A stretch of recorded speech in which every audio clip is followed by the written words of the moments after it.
Möhtərəm müsəlman qardaşlarım, Allah-u Teala'nın bizlərə bəxş etmiş olduğu ən üstün və ən dəyərli neymət iman neymətidir.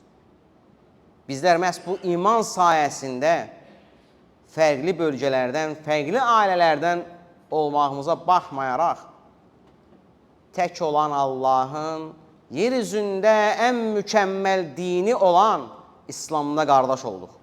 Allah-u Teala bu qardaşlıq sayəsində bizi bir-birimizə sevdirdi. Bizim aramızda olan bütün problemlərin həllini məhz din və iman sayəsində həll etdi. Bununla, dəyərli qardaşlarım, bizlər həm bu dünyada müvəqqəti həyatımızı, həm də öldükdən sonraki əbədi həyatımızın gözəlləşməsinə nail olduq. Amma təəssüflər olsun ki, bugün fitnə fəsadın artdığı axır zamanda yaşayırıq. Bugün bizlər qardaşlığın haqqını verməyə çalışarkən qardaşlarımızı itiririk. Allahın və onun rəsulunun yolunu tutub getmək əvəzinə bizə yanlış göstərilən dini və səhv təqdim olunan bir sünnəni özümüzə rəhbər seçmiş. Mükəmməli Allaha məxsusdur, qardaşlarım. İslam dini heç bir pisliyin içərisində olmadığı bir dindir. Əlimizdəki kitab, yəni Quran-ı Kərim içində heç bir şübhənin olmadığı bir kitabdır. Rasulullah sallallahu aleyhi və səlləmin həyatı başdan ayağa bizim üçün bütün münasibətlərimizdə örnəkdir. Valideyn haqlarında, ailə haqlarında, övlad haqlarında, qardaşlıq haqlarında, qonşuluq haqlarında, müsəlman olmayanlara qarşı münasibətlərdə belə bizim üçün örnəkdir. Bunu da Allah Subhanahu taala açıq-aşkar Quran-ı Kərimdə bizə bəyan edib. Usvetun hasenetun deyir. Bugün biz bir məsciddə ibadət etdiyimiz, bir bölgədə, bəlkə də bir qəsəbədə, bir binada yaşadığımız, müsəlman olaraq tanıdığımız qardaşımızdan üz döndəririk. Niyə? Xasiyyəti mənə uyğun deyil. Niyə? Fikirləri fərqlidir. Niyə qardaşınla salamı kəsmirsən? Onun əqidəsində problem var. Rasulullah sallallahu aleyhi və səlləm zamanında səhabələr biri-birinə belə rəftar edirdi, qardaşlarım. Niyə özümüzə sərf eləyəndə Quran ayəsini və hədisləri gətirib dəlil olaraq ortaya qoyuruq? Öz şəxsi fikrimizi sübut etmək üçün onlara müraciət edirik. Niyə onların başqa hədis və ayələrini qəbul eləmirik? Məgər Allah Rasul sallallahu zamanında yaşayan, baxın açıq deyirəm, 10 nəfər həyatdaykən cənnətlə müjdələnmiş səhabələr ki vardı, bunlar aşırı mübəşirə deyirik. Hamısının xasiyyəti eyni idi, qardaşlar. Əbu Bəkir tamam fərqli idi. Ömər ayrı cür bir insan idi. Osman həmsinin. Ali radiyallahu anh tam fərqli bir insan idi, qardaş. Bunlar yola getmirdi bir-biri ilə. Niyə axı, nə oldu? Dəyişən nədir ki? Ayə mi dəyişib? Hədis mi dəyişib? Nə dəyişdi ki biz bir-birimizlə yola getmirik? Bizim təməl birləşmə nöqtələrimiz eynidir. Allah Rasulullah sallallahu zamanında Allah Rasulunun olduğu bir məclisdə Rasulullah sallallahu aleyhi ve sellem Abdullah ibn Məsuda deyir ki, qalx deyir qardaşlarıma nəsiyyət elə. Qalxır ayağa, deyir ki, qardaşlarım, bizim Rəbbimiz birdir, kitabımız birdir, Rəsulumuz Muhammed sallallahu aleyhi ve sellem birdir, qibləmiz eynidir. Hamımız Allah üçün qardaşıq, bir olub, birlik olaq və ayrılığa düşməyək. Bu nəsiyyəti bitirən kimi Allahın Rasulü ilk olaraq deyir ki, o doğru söylədi. Dəstək edir onu. Niyə? Çünki Quran ayəsinə uyğun bir nəsiyyət etmişdi. Hamılıqla deyir, hamınız. Fərq qoymur, qardaş. Hamınız deyir. Allahın ipinə möhkəm sarılın və ayrılığa düşmür. Bəli, Əbu Bəkr radiyallahu anh tam ayrı bir şəxsiyyət idi. Malının, mülkünün son qəpiyinə kimi bir neçə dəfə Allah yoluna vermişdi. Allah onu kasıb mı öldürdü? Xeyr, kasıb qalmadı.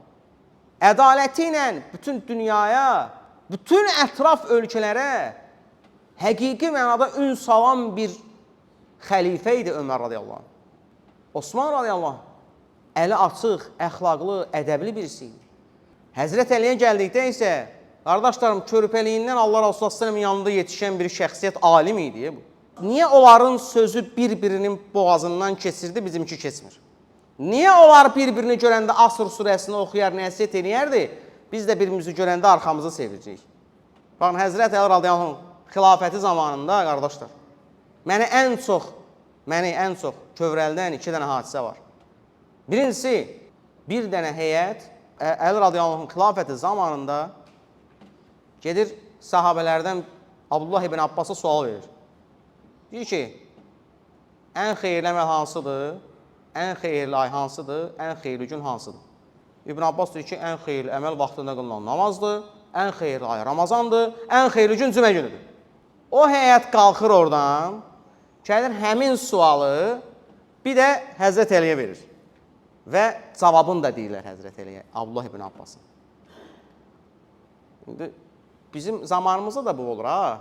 Birisi gedir bir elmlə məşğul olan bir qardaşımıza bir sual verir. Oradan aldığı cavabı da özündə saxlayır, gedir eyni sualı başqa bir elm əhlinə verir. Sonra başlayır ikisi arasında ixlas olmağa və qarşı qoyur onları, üz-üzə qoyur. Amma Həzrət Əli baxın, tarixə örnək olacaq bir dənə orada bizə ibrətli bir dərs verir. Deyir, bu cavabı Abdullah ibn Abbas verib sizə. Deyir, bəli. Deyir, sizdir, yer üzündəki deyir, bütün alimləri gəzsəniz, ondan daha yaxşı cavab tapa bilməyəcəksiniz. Düz deyir. Amma deyir, mənim deyir, özümündə. Bu haqda biraz fərqli fikrim var. Və öz cavabını deyir. Baxın, qardaşını, Abdullah ibn Abbası alçatmır ha. Onu üstün saxlayır. Deyir ki, bəli, ən xeyirli əməl qəbul olunan əməldir. Allahın qəbul etdiyi. Çünki biz bilmirik ki, Allah Subhanahu o əməli bizdən qəbul edəcək, yoxsa etməyəcək.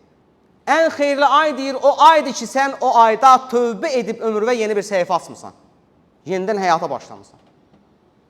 Və ən xeyirli gün isə sənin bu dünyadan imanla köçdüyün bir gündür. Nə deyir Allah-u Teala Quran-ı Kərimdə? Dualar var. وَتَوَفَّنَا مِنَ الْمُسْلِمِينَ Bizdən əvvəlki ümmətlərin duasıdır. Allahım deyir. Bizi müsəlman olaraq öldür. Öz cavabını verir Həzrət Əli. Qardaşının haqqına girmir. Amma indi elə bir zamanda yaşayırıq ki, bilə-bilə ki, bu sualın cavabını Əhməd adlı bir qardaşı verib, onu gələn həyətin yanında da biyabır rüsva eləyir, elmsiz olduğuna və başlayır təhqirlər haqqında deməyə. Niyə? İslam dini bizə bunu öyrədir. İkincisi nə idi, qardaş? Həzrət Əli radiyallahu anh xilafəti zamanında bir nəfər müsəlmanlardan birisi gəlir, deyir ki, ey möminlərin əmiri, mənim deyir, sənin yardıma ehtiyacım var. Əgər deyir, mənə yardım etsən, mən deyir, sənə təşəkkür eləyər, amma Allaha həmd edərəm.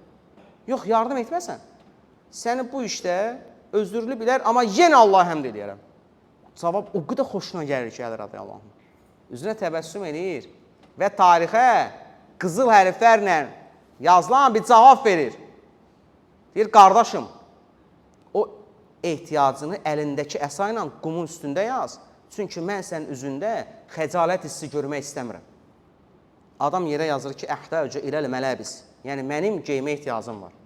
Möminlərin əmri tapşırıq verir köməkçisinə, ona gözəl bir libas və 5000 dirhəm də qızıl pul verirlər. Yola salandan sonra köməkçisi soruşur ki, siz neyə edirsiniz? Axı, o sizdən pul istəməmişdi. Deyir, vallahi deyir, mən deyir, Allah Rasulundan eşitmişdim ki, o demişdi, bir insana layiq gördüyünüz dəyəri verin.